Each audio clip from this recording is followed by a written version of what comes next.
so many people say to me, you know, if somehow civilization comes down, that's going to kill a lot of people. And they say that as though it's by itself a trump that will shut me up. And to which my response is, first off, which people are you talking about? Are you talking about hammerhead shark people? Are you talking about coho salmon people, Pacific lamprey people? Talking about blue whale people? How about Aleutian goose people? How about monarch butterfly people? And then they dismiss that as silly because, of course, the people who raise that issue for the most part, and most people in this culture, non-humans don't count. And of course, life on the planet is being killed.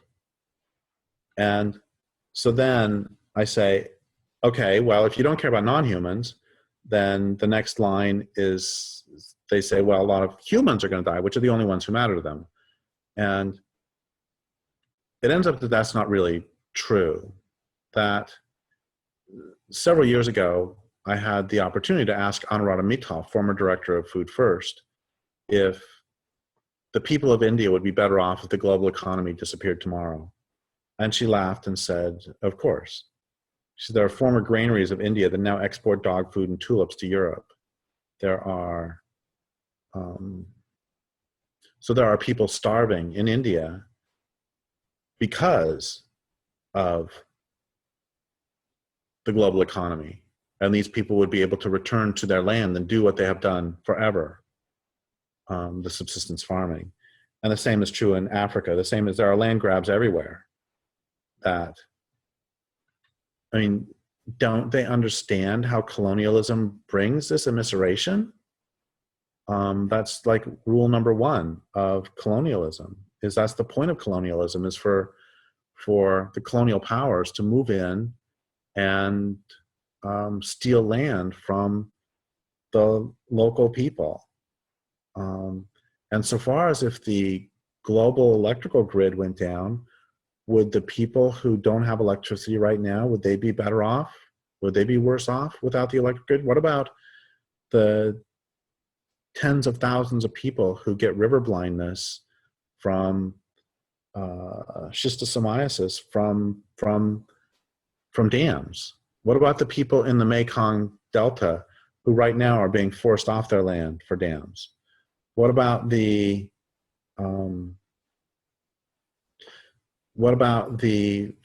formerly, I know someone who used to be married to someone from Bangladesh, and when he was a teenager, his mother would say, go get lunch from the river for us. And he would go catch a fish and bring it back for dinner or for lunch.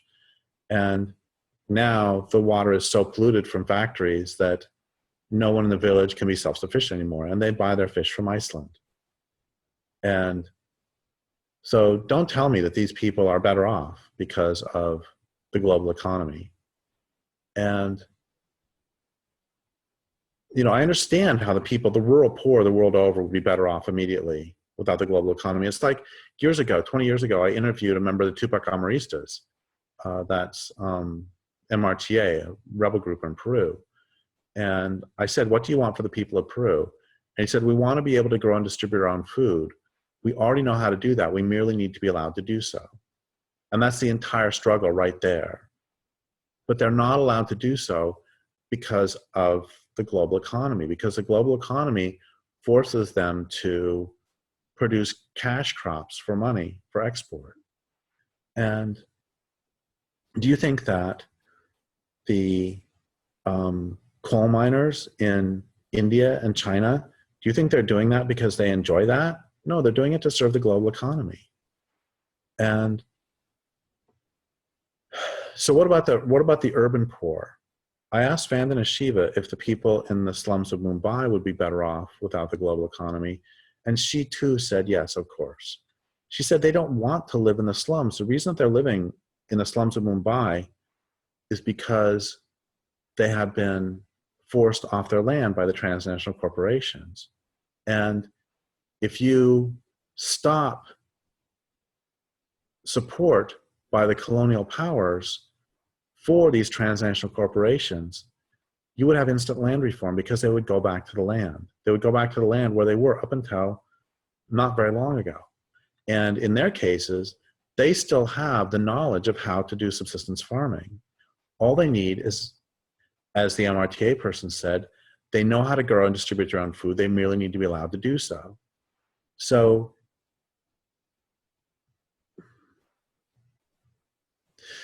that's fine, Derrick, but as civilization crashes, a lot of people are going to die. And so there's another response I have to this beyond the fact that when they ask that question, of course, they don't care about the natural world and they don't care about the poor. And frankly, I don't care about the rich, but leave that aside. That there is another answer to this, which is, if you're anything other than entirely insensate, we probably agree that civilization is going to crash whether or not we help bring it about. And if you don't agree with that, then we probably don't have much to say to each other, except how about them cubbies. We probably also agree that this crash is going to be messy. We agree further that since industrial civilization is systematically dismantling the ecological infrastructure of the planet, the sooner civilization comes down, whether or not we help it crash, the more life will remain afterwards to support both humans and non-humans. It's like, I wish the civilization would have crashed 100 years ago because the people in this region would still be able to eat salmon. This year, for the first time, the Indians on the Klamath had a salmon festival with no salmon. They have lived with salmon for 12,000 years, and salmon have fed them for 12,000 years. And this culture is making that impossible. And if somebody would have brought down civilization 200 years ago, people in the Midwest and East United States could eat passenger pigeons. And the people in the further north could eat the great ox, and there would still be cod in the oceans, and there would still be fish everywhere. There would still be a lot of food. Every day makes the world less fecund. Every day makes the world more impoverished. So don't talk to me about how you want to protect people, because if you want to protect people, you would be protecting the land, because the only measure by which we're going to be judged by the people who come after, the humans who come after, is going to be the health of the land. It's going to be, can they breathe the air? Can they drink the water? If somebody would have brought down civilization 100 years ago, we wouldn't have to worry about plastic in the oceans. We wouldn't have to worry about dioxin in every mother's breast milk. So don't give me that shit. But anyway, if you agree that civilization is systematically dismantling the ecological infrastructure of the planet, and if you agree that the sooner it comes down, whether or not we help it crash, so more life will remain afterwards to support both humans and non-humans, and if you don't want to dirty your spirituality and conscience with the physical work of helping to bring down civilization, and if your primary concern really is for the well-being of those humans who will be alive during and immediately after the crash, as opposed to simply raising the issue because you're too scared to talk about the crash or to allow anybody else to do it either, then given, and I repeat this point to emphasize it, the civilization is going to come down anyway, you need to start preparing people for the crash. Instead of attacking me for stating the obvious, go rip up asphalt and vacant parking lots to convert them to neighborhood gardens. Go teach people how to identify local edible plants, even in the city, especially in the city, so these people won't starve when the proverbial shit hits the fan. They can no longer head off to Albertsons for groceries. Set up committees to eliminate or appropriate channel the additional violence that might break out. We need it all. Well, actually, before I go on, I want to say something else about that, which is that as patriarchal civic society collapses, there are increased possibilities for fascism, and also there are, for some forms of fascism, and there are also increased men's violence against women. So we need to prepare for that. And talking about it, not talking about it doesn't help. The civilization is going to come down anyway, so we need to prepare for that. We need to prepare for that in terms of women learning self-defense and in terms of men making their allegiance to women absolute. The same is true for other scapegoats. Excuse me.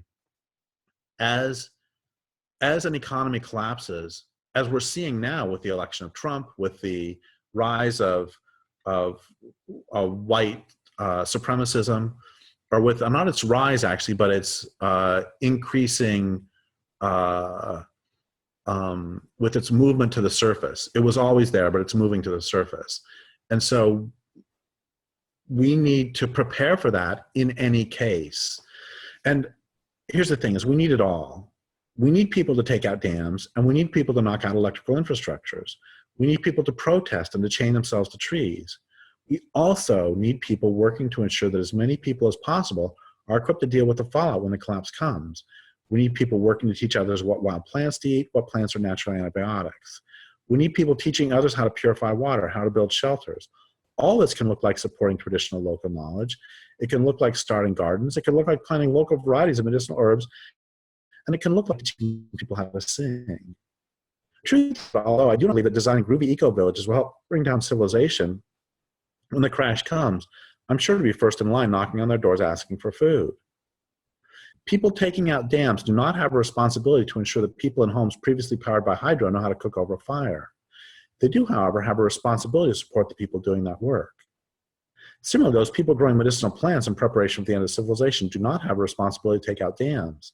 They do, however, have a responsibility at the very least to not condemn those people who've chosen that work. In fact, they have a responsibility to support them. They especially have a responsibility to not report them to the cops. It's the same old story. The good thing about everything being so fucked up is no matter where you look, there's great work to be done. Do what you love, do what you can, do what best serves your land base. We need it all. That doesn't mean that everybody taking out dams and everybody working to cultivate medicinal plants are working toward the same goals. It does mean that if they are, each should see the importance of the other's work. Further, resistance needs to be global. Acts of resistance are more effective when they're large-scale and coordinated. The infrastructure is monolithic and centralized, so common tools and techniques can be used to dismantle it in many different places, simultaneously if possible. By contrast, the work of renewal must be local. To be truly effective, acts of survival and livelihood need to grow from particular land bases where they'll thrive. People need to enter into conversation with each piece of earth and all its human and non-human inhabitants. This doesn't mean, of course, that we can't share ideas or that one water purification technique won't be useful in many different locations. It does mean that people in those places need to decide for themselves what will work. Most important of all, the water in each place needs to be asked and allowed to decide for itself. I've been thinking a lot again about the cell phone tower behind Safeway, and I see now how these different approaches manifest in that one small place. The cell phone tower needs to come down. It's contiguous on two sides with abandoned parking lots. Those lots need to come up. Gardens can bloom in their place. We can even do our work side by side.